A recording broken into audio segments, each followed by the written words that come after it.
Hi, everybody. Welcome to TSAM Digital East Coast, Day 2. I am Anam Khan. I'm the head of content here at Fox on Media. We are live from the TSAM conference in New York City, and joined by me today is Nicolas Firzil in Paris and the Right Honorable Nick Sherry in Holbourne on the island of Tasmania in Australia. Hi. Bonjour, Nicolas. Hello, Nick. How are you both? Hi. Hi, bonjour. Brilliant. We're going to kick off the session. First of all, Nick, we had a pleasure of hearing the plenary speech in TSAM Europe Summit almost 7 months ago in London at the onset of COVID-19 crisis, probably the last financial summit held physically in a conference hall just before the crisis started. Tell us what has changed in your point of view in the past 7 to 8 months, and in the world, what is different in the world that we live in? Thank you, Anam. And it's true, it's eerily true that the Summit on Asset Management Europe, which was held in London 7 or 8 months ago, was probably the last physical event held in a financial hall, in a conference hall, since the start of the COVID crisis, because of all these on-off lockdowns, these crazy, on-off lockdowns. And recently, the situation has been worsening with the so-called second wave. And there are some countries, including, Spain and Britain, where you can't have a gathering of more than 5 or 6 people, which is really becoming, ridiculous and very extreme in many ways. And I think I mentioned that at that opening speech at the beginning of what we call now the post-COVID era. I think I had mentioned, a quote from Ed Ludwig, who was saying, very cynically, that this virus may be what he calls the virus of truth. And in many ways, beyond the ultra-realism and cynicism, I think Professor Ludwig was right, even though he's probably a bit too realist and a bit too conservative in his worldview, but he was right on the broader picture. It has become clearly the virus of truth, and I think he used the word in Italian, but it's the same in English, I guess. I think he called it il virus della verità in the original parlance. But why was he right? Why? And people mocked him. So when Ed Ludwig said so 8 months ago, people mocked him and said he was exaggerating and he was paranoid. And why was Ed Ludwig spot on? And I'm going to give you my personal take now. It's, I think, what we call the COVID crisis is more of a symptom than a virus. So it's more of a symptom than a disease. And I think it only accelerated a little some pent-up problems, so really pent-up, very, very difficult and very problematic economic, financial, social, cultural issues that were present in the body politic, present within the financial markets before March of 2020. And they were there brewing and mounting underneath the surface. And I think essentially what the COVID crisis did, it acted as a trigger, as an accelerator, and it helped people, realize that things were wrong. And it's almost a perfect storm, because many wrong things were brewing, and I think we'll come back to it a bit later with the Right Honorable Nick Sherry, but, both in terms of, economic policy by governments and central banks, complacent, bordering on criminal monetary policies, both in terms of mounting, social frustrations within some segments of the, lower class and underprivileged, underemployed working class in some parts of America and Western Europe. And another third issue was and is even more today, the mounting Chinese-American tensions, which are making things very problematic in terms of, international trade, in terms of economic sovereignty, supply chain sovereignty, etc. So all that is happening almost at the same time, and these factors are exacerbating each other, and they are contributing, to making a bad situation even worse today. So these would be my main sort of broad brush points, but perhaps we can turn to the other side of the Pacific Ocean, to the island of Tasmania, and hear the views of the Right Honourable Nick Cherry. Nick, the floor is yours. Thanks, and I should mention Tasmania is in Australia. Not everyone is aware of that. Yeah, look, I was the Australian Deputy Finance Minister and Corporate Pensions Minister in the global financial crisis. And Australia was fortunate as a consequence of massive government intervention and obviously in respect to monetary policy, very, very low interest rates, we avoided a recession. Unfortunately, as a consequence of the COVID economic crisis, Australia is now in a recession, like almost every other Western nation. We've seen unemployment officially reach 7.5%, but in reality, after you remove massive government stimulus and support, real unemployment is running at about 10.5%, 11%. And our economy is now in the first recession in 29 years. Australia's had an extraordinary run. I largely agree with Nick. I was becoming very concerned at the endless use of extraordinary low interest rates. I mean, interest rates have been at their lowest point since the pyramids were built, if we think back in it. It's quite an extraordinary time. And I regarded the use at this length of time, I think it's been inappropriate to have used, and there was asset inflation. And look, I think the over-reliance on interest rates has been part because a lot of governments have not been willing to tackle hard issues like mounting government debt, the ageing dependency issues around pensions, which is my specialty area. And I became very concerned towards the end of last year when markets were reaching new highs. And I did say to some of my friends in pension world, there's going to be a correction. We can't keep going like this. Obviously, I didn't pick COVID and I didn't pick the timing.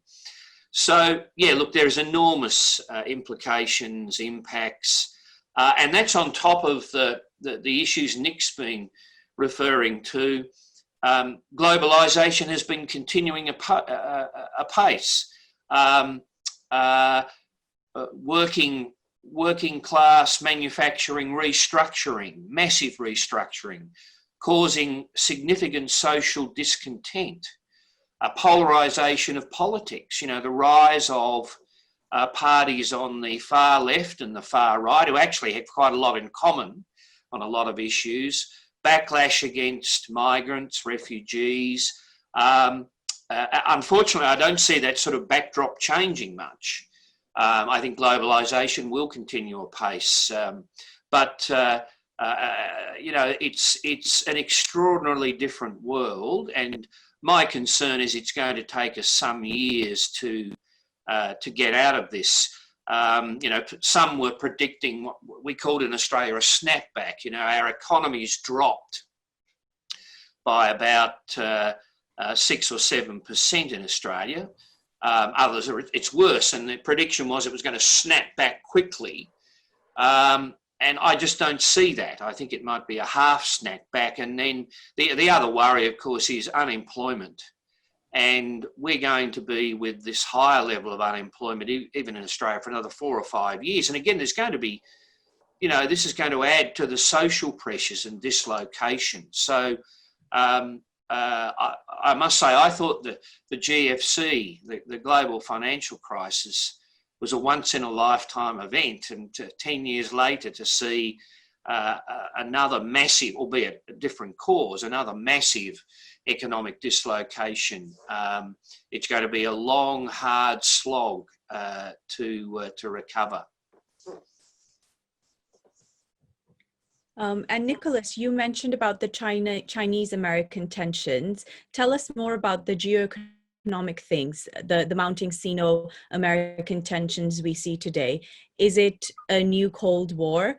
most opinions polls seem to indicate a rather likely Biden victory here in the US. Will a Biden administration change anything? Yeah, you're right about Joe Biden. So you're absolutely right. I mean, you're right about the perception of what a Joe Biden administration would do in terms of foreign policy and economic policy vis-a-vis China. I would say it's mostly a perception.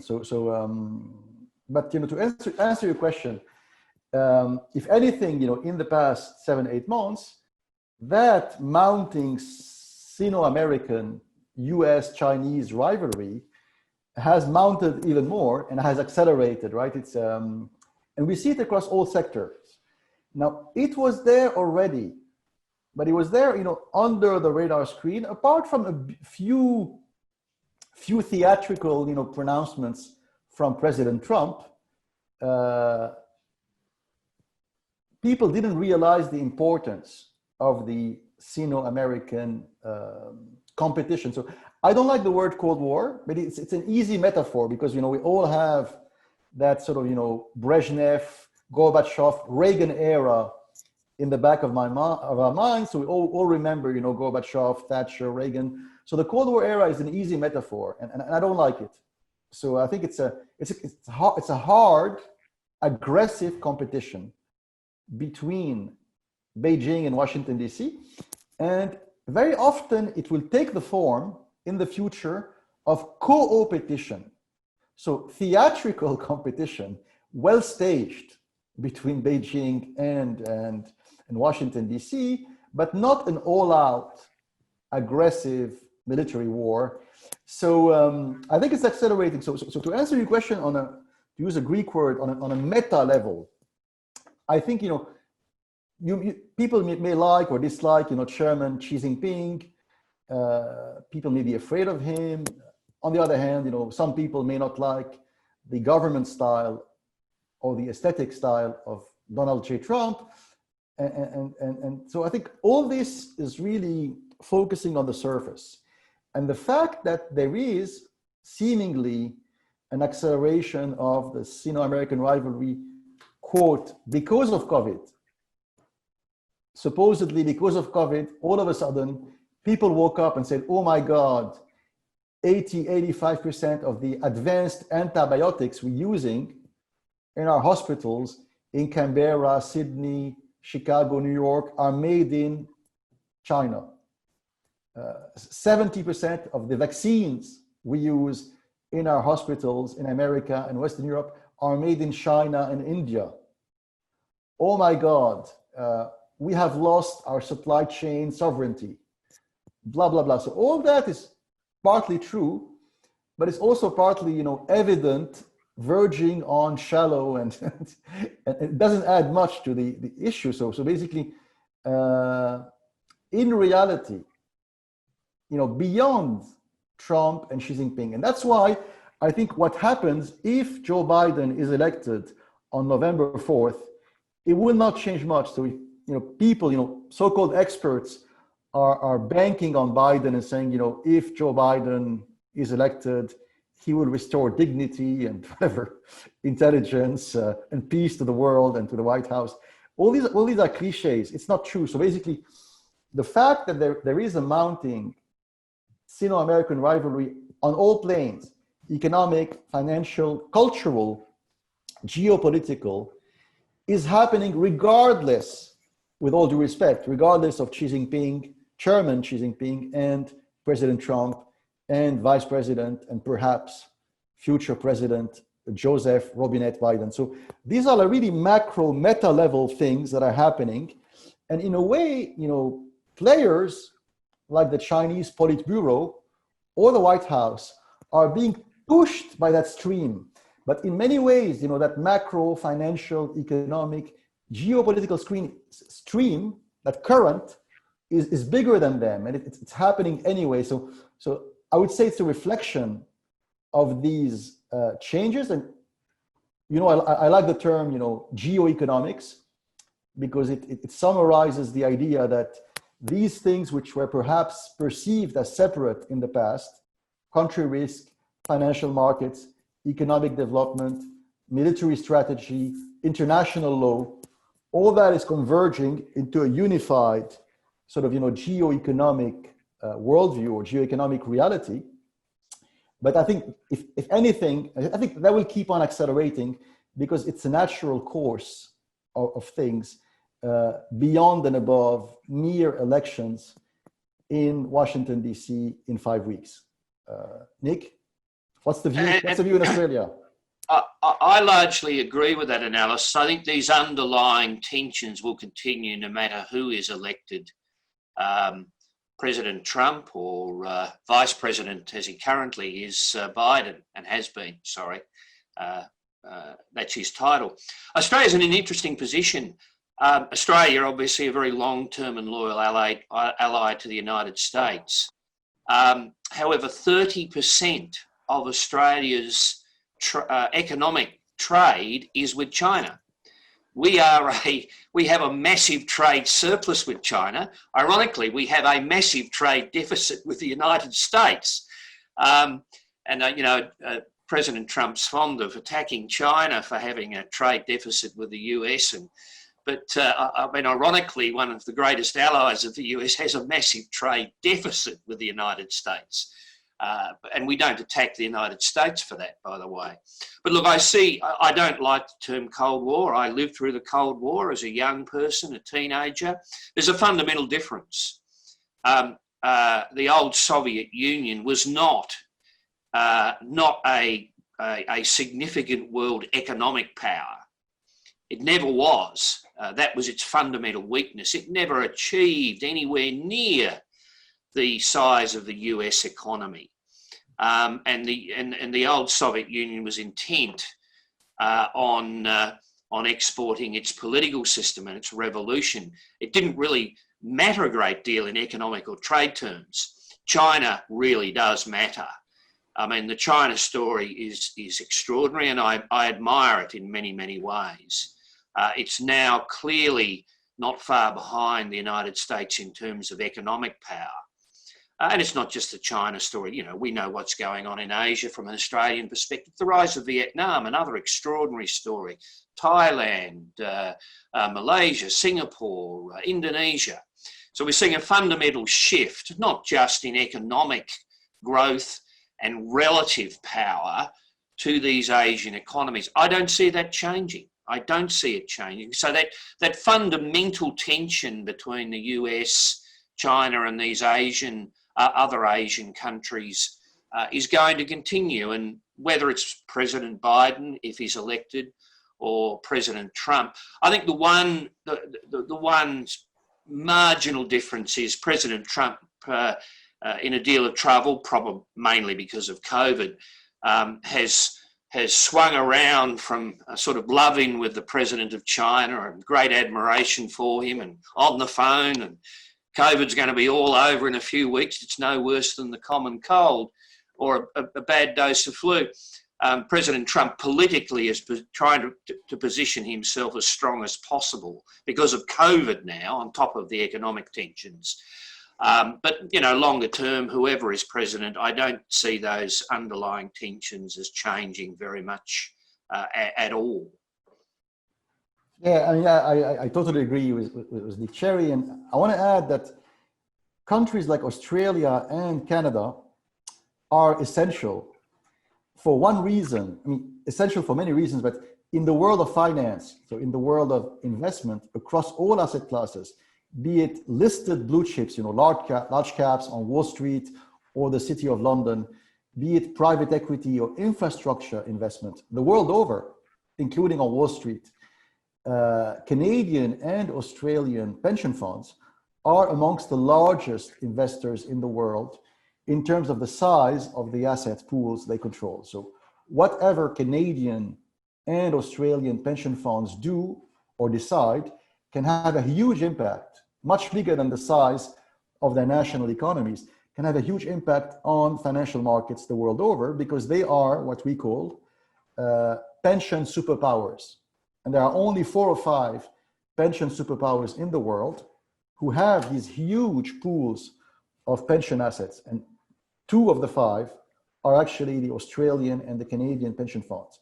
And ironically, and it's purely a coincidence, they happen to be also caught in the crossfire between Beijing and Washington. And it's very interesting because it is happening at the same time. And if you look at asset classes, if you look at what investors in America or England or anywhere in the world, what they invest in, of course, blue chip, large cap equities, but also bonds, but also private assets, non-listed assets like private debt and infrastructure and private equity. Look at that and put that within the framework, within the, look at them using the glasses, the geo-economic, glasses or the geo-economic worldview. And you will see one of the main turning points for financial markets happened precisely 2 years ago. Because Huawei is one of the largest tech companies in the world by far in terms of market cap. And Huawei is both a high-tech company and an infrastructure investor. So it really straddles two worlds, the world of digital infrastructure, and we are speaking today via the magic of Zoom between Tasmania, France, America, and England. So tech infrastructure has really come center stage, and companies like Huawei are at the heart of it. But also, telecom and telecom data management. Huawei is a big player in the field of deep data, artificial intelligence, telco, etc. And something happened nearly 2 months ago. So I think it happened 22 months ago, on the 1st of December of 2019, on the 1st of December 2018.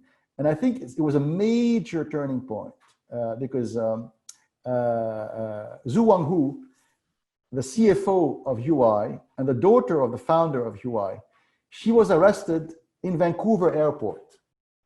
And so the place where she was arrested has a very deep geo-economic meaning, because Vancouver is, of course, Canada's window to the Asia Pacific. A third of the population of Vancouver is actually of Chinese origin ethnically. And many of the biggest investors in and around Vancouver are actually Chinese companies. And the CFO of one of the biggest company in the world, a blue-blooded, Chinese, very senior executive, she was arrested while her plane was stopping over between China and Europe, stopping over for 1 hour at Vancouver airport. So to the Chinese government and to the Chinese financial community, Chinese asset management companies, Chinese pension funds, it was a shock that someone as powerful as her could be under an order, under pressure, clearly, under pressure from the Trump administration upon the Canadian government in Ottawa. And the Canadian government in Ottawa was itself embroiled in very difficult negotiations with Trump. So they yielded to that pressure and they pressured the British Columbia government in Vancouver. And that poor lady was arrested abruptly, and she's been in house arrest for the past 2 years. So that was, as much as the COVID crisis, that was one of the big parting shots of the age of geoeconomics, because it's really happening at the intersection of high tech and tech. And more recently, the whole TikTok, the whole TikTok drama that we saw unfolding on Wall Street in the past 5 weeks, with at the very end of the drama, Oracle and Walmart coming to the rescue of that Chinese tech company TikTok. I think the deal was announced, I think 4 days ago. That in itself is telling us a lot about the future of the world economy. Walmart, traditional distribution giant, competing with Amazon. They badly need to enter the tech sector or the digital distribution sector. Oracle, one of the largest American tech companies. TikTok, a Chinese startup which became a giant in the world of online entertainment, focusing on US and European teenagers. President Trump wanting to ban or dismantle TikTok for national security reasons 5 weeks ago. And 4 days ago, Oracle and Walmart coming and buying TikTok. So all that is not a coincidence. It's really, these are really, it's the new normal. So in the future, financial investors will need to take into account geo-economic and ESG metrics right from the start in any investment they make, listed, non-listed, in Australia or in Turkestan. If they ignore geo-economic and ESG parameters at every step of the way along the investment process, investors will lose money. I think that's the main message. Nick, do you agree? Yes, I do. And I do smile at the TikTok case because we love TikTok in Australia. We're not going to threaten to nationalise it. I did find it rather ironic that President Trump, as a purported conservative right-of-centre politician, was threatening a major business, and on top of the ownership issue, he was wanting a cut of the cake as well. He wanted some of the money for the US Treasury. I mean, quite an extraordinary positioning. But anyway, for extraordinary times. Look, Australia, as Nicolas has mentioned, Australia is a very large pension player now globally. We're the 4th largest pension system in the world, defined contribution, and yet we're the 12th largest economy in the world. So we punch far above our weight in terms now of investments. It's 150% of GDP. And so all of the growth of our pension system, and it will continue to grow, albeit we've had an adjustment given markets and what's happened. We've had a temporary adjustment down. The long-term growth of the Australian pension system, and of course, the growth's going offshore. We are a large pension funds, and they overwhelmingly invest in equities, infrastructure, alternatives, very low bonds and cash. Not a good place to be in bonds and cash in pension world, in my view, because it's for the long term. And as I said earlier, the current interest rates are the lowest since the pyramids were built. Yeah, so I think making judgments about some of these political, cultural, economic... oh, by the way, I said Australia is the 12th largest country in the world. To highlight the comparison with the old Soviet Union, the Russian economy is about the same size as Australia. I mean, that just gives you a sort of idea about the relative weakness of Russia versus the great strength of these other Asian economies, China, etc., and where they're now placed. And it does beg the question, you know, how long you can maintain these foreign interventions, military interventions from Russia, given their economic size, which is very, very modest. Yeah, so understanding all these tensions, dealing with the demographic challenges, longevity, government debt, personal debt, political upheaval, cultural. I mean, I was a politician and senator for 22 years, and I still struggle to follow. And I'm a globalist, and I read a lot of history, and I must say I find it an extraordinarily challenging, but a fascinatingly interesting period in history. Indeed, and I'm aware of time because I know it's very late for you guys in Australia, so we don't want to hold you more than necessary because I know it's late in the evening. But I think Anam had perhaps one last question for us today. Yes, Nicolas, I do. I think you mentioned monetary experiences, dangerously low interest rates. Tell us more about that, and what is it doing to institutional investors world over, and how are they adjusting to this very strange new normal? Right. Well, I think we have an article. Actually, I'm glad you're asking the question, as I told you earlier today, because we have an article to be published next month in Luxembourg and Washington, D.C. about your question. So it's a nice coincidence. And so the consequence of that, financial repression from the part of governments and central banks, extreme monetary complacency, keeping interest rates at artificially low level for abnormally long periods of time, right? So that has triggered something we call the quest for yield, the desperate quest for yield from the part of pension funds and asset management companies, because they're earning less and less from their bond holdings. Bear in mind that traditionally your average insurance company or your average pension fund or your average investor the world over holds 40, 50, or 60% of his or her holdings in government bonds, fixed income, which in some countries like Switzerland have been yielding negative returns in the past few quarters. It all started before, of course, the COVID crisis, and the COVID crisis is making things worse.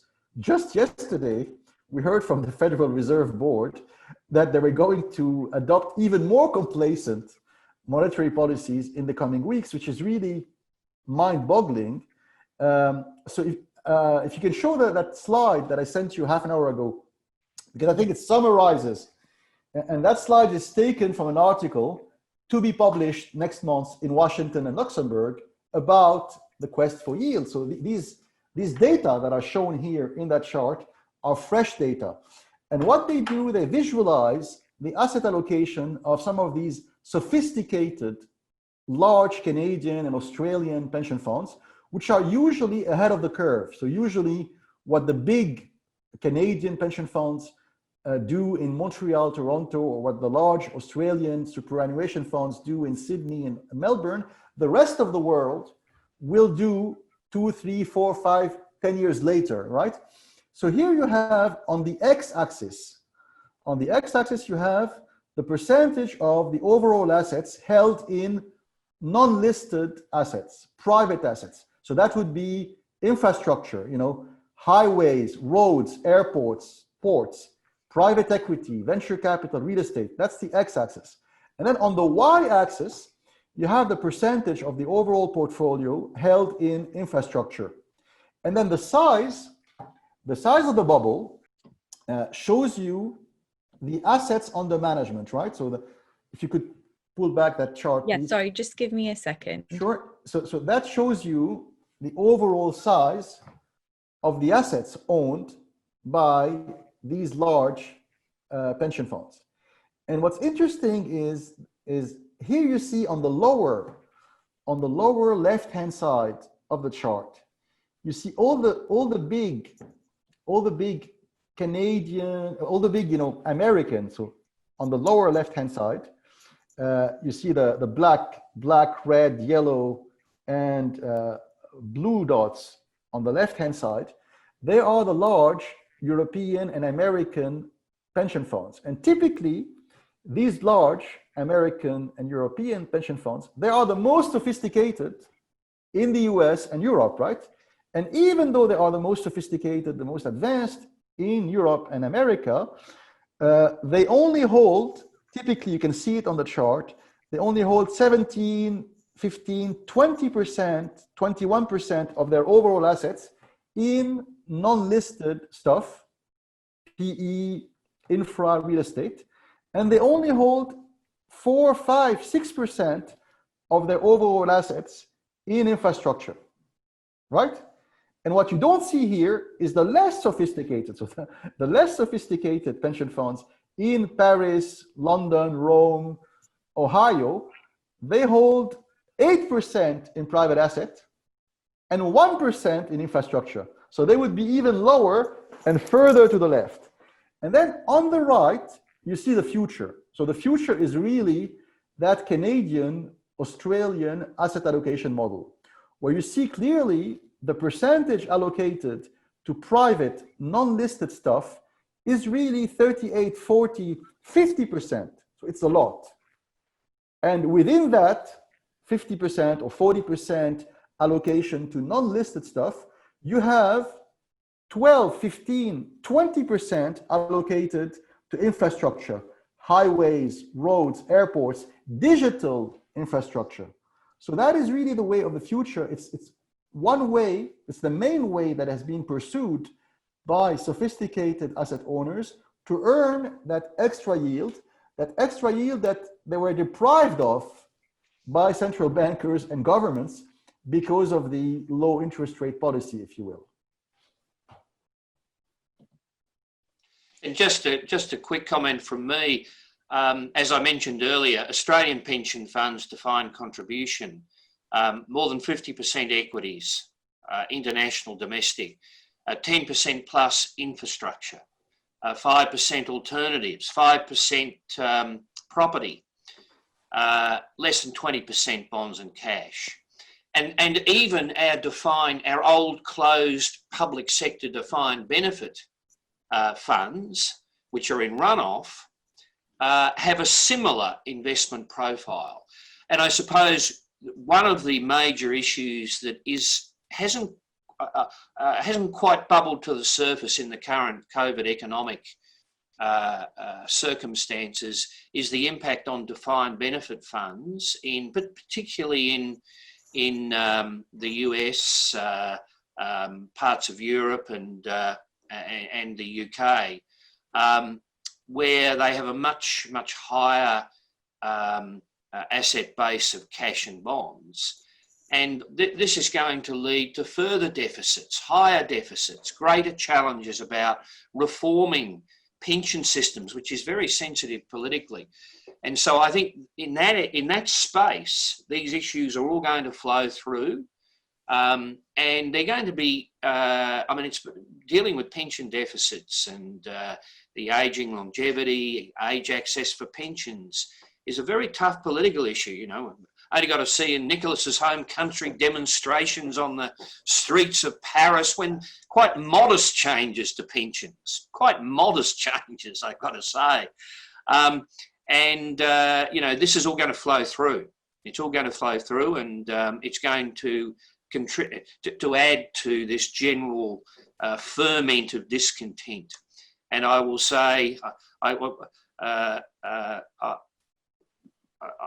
normally an Australian says good day when we meet and greet, or we say see you when we sign off. So I will see you, and I'll have to sign off.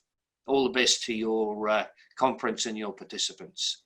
Thank you very much, Nick Sherry. Thank you for joining us today. Cheers. À bientôt. Have a good day. À bientôt. Cheers. Cheers. Cheers. Perfect. It's just Nicolas and myself now. Thank you, Nicolas, you two, for joining the conference. Really appreciate your input. And I must say it was a really interesting discussion around financial markets today. Thank you, everybody, for joining. It was our pleasure. Always our pleasure. À bientôt. Cheers. Bye.